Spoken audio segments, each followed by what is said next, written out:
আওয়ামী লীগের নামে কোনো দল রাজনীতি করতে পারবে না, বললেন ভিপি নূর। প্রবাসীদের ভোটাধিকার নিয়ে যা বললেন নজরুল ইসলাম খান। জানাবো আন্দোলন নয়, সংলাপে সমাধানের পথ খুঁজছে বিএনপি। এবং সর্বশেষ জানাবো লক্ষাধিক নতুন রোহিঙ্গাকে আশ্রয় দিতে বাংলাদেশকে অনুরোধ জাতিসংঘের। এতক্ষণ শুনছিলেন সংবাদ শিরোনাম, এবারে বিস্তারিত।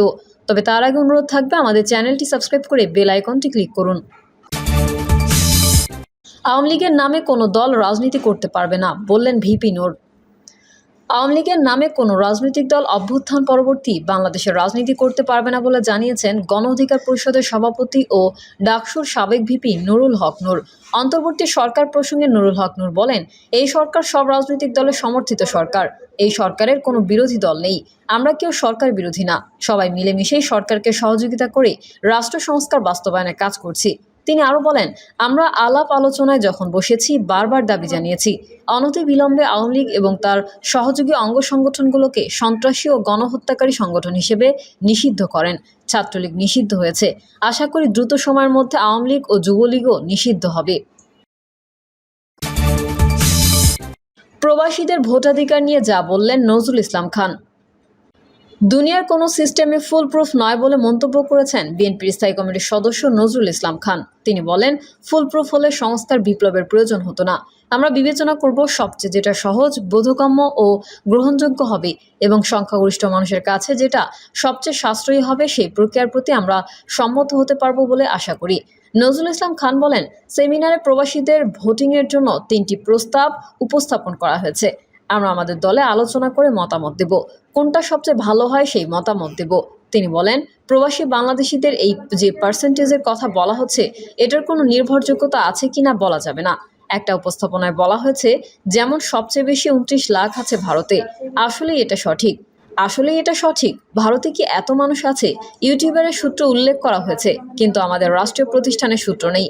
তিনি আরও বলেন, বাংলাদেশ থেকে কত মানুষ প্রবাসী স্থায়ী হতে চায় এই তালিকা কোথাও নেই। প্রবাসী কল্যাণ মন্ত্রণালয় বা বিএমআইটি কোথাও নেই। কত প্রবাসী ফিরে এসেছে সেই তালিকাও নেই। কাজে এসব বিবেচনা করে সিদ্ধান্ত নিলে ভালো হয়।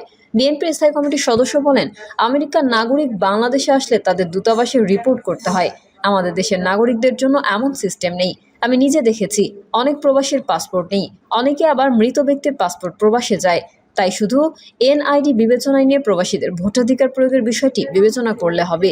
কেননা সবার এনআইডি নেই, তাই পাসপোর্টেও বিবেচনায় নিতে হবে। আবার অনেকের কোনোটাই নেই। এই বিষয়গুলোর কি হবে?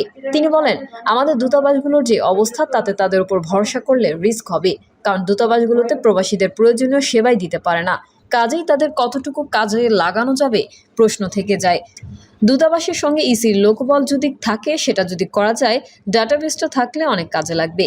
বিএনপির এই নেতা বলেন, আমরা যাদের মর্যাদাবান বলি, ডাক্তার, শিক্ষক বছরের পর বছর তারা টাকা পাঠান না, টাকা পাঠান শ্রমিকরা।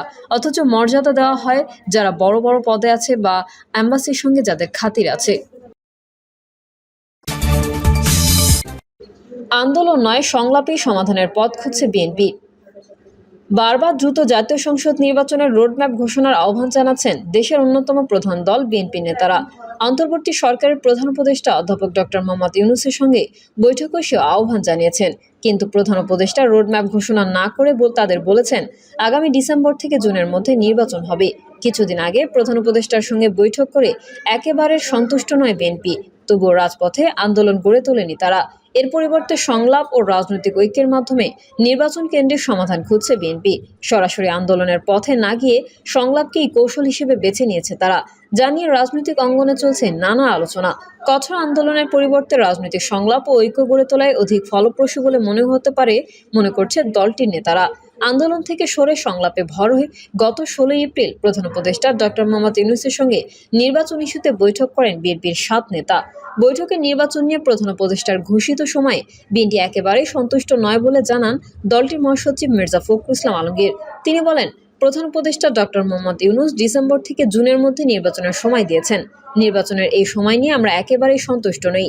নির্বাচন নিয়ে প্রধান উপদেষ্টা মহোদয় তার সুনির্দিষ্ট ডেডলাইন আমাদের দেননি। এর আগে ঈদের পর বড় আন্দোলনের ঘোষণা দিলেও বাস্তবে বিএনপির কৌশলে পরিবর্তন এসেছে। নাম প্রকাশ অনিচ্ছুক দলের এক জ্যেষ্ঠ নেতা জাগো নিউজকে বলেন, বর্তমান বাস্তবতায় কঠোর আন্দোলনের পরিবর্তে রাজনৈতিক সংলাপ ও ঐক্য গড়ে তোলা অধিক গুরুত্বপূর্ণ। দলটির অনেক নেতা এটাও মনে করছেন, রাজপথে তীব্র কর্মসূচি দিলে সরকার দমনপীড়ন চালাতে পারে, যা বিরোধী জোটকে দুর্বল করে দেবে। তাই সংলাপের মাধ্যমে ডিসেম্বরের মধ্যে একটি চাপ সৃষ্টি করার পরিকল্পনা নিয়েছে দলটি। বিএনপির লিয়াজো কমিটির প্রধান ও স্থায়ী কমিটির সদস্য নজরুল ইসলাম খান বলেন, নির্বাচনের জন্য সরাসরি আন্দোলনের প্রয়োজন নেই, চাপ সৃষ্টি করে যথেষ্ট। সংস্কার কার্যক্রম নিয়ে বিএনপির ভাবনা এদিকে। সরকারের সঙ্গে সংস্কারের কার্যক্রম নিয়ে জাতীয় ঐকমত্য কমিশনের সঙ্গে তৃতীয় দিনের মতো আলোচনা সম্প্রতি শেষ করে বিএনপি। সংস্কার প্রস্তাবে বিএনপি বলছে, প্রধানমন্ত্রী ও রাষ্ট্রপতির ক্ষমতার মধ্যে ভারসাম্য আনা তাদের অঙ্গীকার। তবে একই ব্যক্তি একাধারে প্রধানমন্ত্রী, দলীয় প্রধান ও সংসদ নেতা হতে পারবেন না এবং এক ব্যক্তি দুবারের বেশি প্রধানমন্ত্রী হতে পারবেন না। এই দুটি প্রস্তাবে একমত নয় তারা। এক ব্যক্তি মাঝখানে বিরতি দিয়ে সর্বোচ্চ 3 বার প্রধানমন্ত্রী হতে পারবেন এমন একটি প্রস্তাব এলেও তা নিয়ে কোনো সিদ্ধান্ত হয়নি। এছাড়া সংসদ ও রাষ্ট্রপতির মেয়াদ 4 বছর করা, সংবিধান সংশোধনের 2 কক্ষের অনুমোদনের পর গণভোট, জরুরি অবস্থা জারির প্রস্তাবিত বিধান, রাষ্ট্রপতি নির্বাচন পদ্ধতি, মৌলিক অধিকার ও স্বাধীনতা নামে আলাদা আলাদা অধ্যায় অন্তর্ভুক্ত করা, সংবিধানে দেশের নাম পরিবর্তন, নিম্নকক্ষের তরুণদের জন্য 10% আসনে মনোনয়ন, সংসদ নির্বাচনের জন্য ন্যূনতম বয়স 21 বছর করার মতো ঐকমত্য কমিশনের প্রস্তাবগুলোতেও বিএনপি একমত হয়নি। বৈঠক নিয়ে বিএনপির স্থায়ী কমিটির সদস্য সালাউদ্দিন আহমেদ বলেন, 5টি সংস্কার কমিশনের প্রায় 694টি প্রস্তাবের মধ্যে বেশিরভাগের সঙ্গেই বিএনপি একমত। আপাতত আলোচনা শেষ, প্রয়োজনে আনুষ্ঠানিক বা অনানুষ্ঠানিক আরও আলোচনা হতে পারে। রাজনৈতিক ঐক্যের খোঁজে বিএনপি 2024 সালের জুলাই-আগস্টের গণ আন্দোলনে ছাত্রদের সঙ্গে একাট্টা হয়েছিল অধিকাংশ রাজনৈতিক দল। যদিও আন্দোলনে ভূমিকা রাখা দলগুলোর মধ্যে এখন বিভক্তির চিহ্ন স্পষ্ট। নির্বাচন সহ অন্যান্য ইস্যুতে বিএনপিও তাদের একসময়ের জোটসঙ্গী বাংলাদেশ জামায়াত ইসলামের দ্বন্দ্ব প্রকাশ্য। যদিও এই বছরের শুরু থেকেই বিএনপি ছোট ছোট দলগুলোর সঙ্গে বৈঠক শুরু করে। প্রথম বৈঠক হয় খেলাফত মজলিসের সঙ্গে, এরপর আরেকটি দলের সঙ্গে বৈঠক হলো, পরে আরেকটি বিষয়টি এগোয়নি। জামায়াতকে দূরে রাখা কৌশলগত সিদ্ধান্ত। বিএনপি আপাতত জামায়াত ইসলামীকে ঐক্যের প্রকাশ্য অংশীদার করতে চাইছে না। দলীয় সূত্রে জানা গেছে, আন্তর্জাতিক মহলের প্রতিক্রিয়া বিবেচনায় জামায়াতকে আনুষ্ঠানিক ঐক্যের বাইরে রাখা হয়েছে। বিশ্লেষকদের মতে, বৃহত্তর জাতীয় ঐক্য গড়ে তুলতে জামায়াতকে এড়িয়ে চলা বিএনপির জন্য কৌশলগতভাবে সুবিধাজনক সিদ্ধান্ত বটে। সংলাপের পাশাপাশি বিকল্প ভাবার প্রস্তুতি। শুধু সংলাপের ওপর নির্ভর করে বিএনপির পক্ষে সংগঠিত অবস্থান ধরে রাখা কঠিন হতে পারে। রাজনৈতিক বিশ্লেষক মহিউদ্দিন খান মোহন বলেন, পরিস্থিতি জটিল হলে বিএনপিকেও রাজপথের বিকল্প ভাবা দরকার। ঢাকা বিশ্ববিদ্যালয়ের রাষ্ট্রবিজ্ঞান বিভাগের সাবেক প্রধান অধ্যাপক ডক্টর নুরুল আমিন ব্যাপারী মনে করছেন, বিএনপির সার্বিক দলীয় কার্যক্রম দেখে মনে হচ্ছে আপাতত তারা সংলাপ চালিয়ে যাবে। তবে পরিস্থিতির পরিবর্তনে আন্দোলন কৌশলেও ফিরতে পারে দলটি। প্রিয় দর্শক, এই ছিল এখনকার সর্বশেষ সংবাদ। আপডেট সহ সংবাদ পেতে চ্যানেলটি সাবস্ক্রাইব করে বেল আইকনটি ক্লিক করুন। কমেন্টে আপনার মতামত জানিয়ে আমাদের সাথেই থাকুন।